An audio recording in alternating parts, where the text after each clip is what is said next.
ఇష్టపడని జనాంగము కొరకు, అతన్ని ప్రేమించిన జనాంగము కొరకు ఆయన ఏం చేస్తున్నాడు? దేవునికి అడ్డుపడుతున్నాడండి. ఏం పడుతున్నాడు? అడ్డుపడుతున్నాడు. అందుకే ఆ మాట వాడాడండి దేవుడు.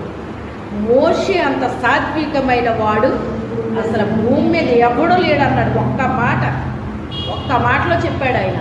అంటే దేవుడు మన కొరకు సాక్ష్యం ఇచ్చాడు అంటే ఇంకా అంతకంటే గొప్ప సంగతి ఇంకేంటండి మనకి మన లైఫ్లో?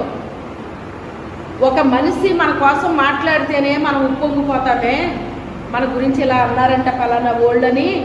మరి దేవుడే మన కొరకు సాక్ష్యం ఇచ్చాడంటే ఇంకెలా ఉంటాం చెప్పండి? మనకి ఆయన సాక్ష్యం ఇస్తాడని చెయ్యమండి, మన కొరకు సాక్ష్యం ఇస్తాడని చెయ్యం. అది మన యొక్క నేచర్ అన్నమాట. అది మన యొక్క గుణమై ఉంటుంది.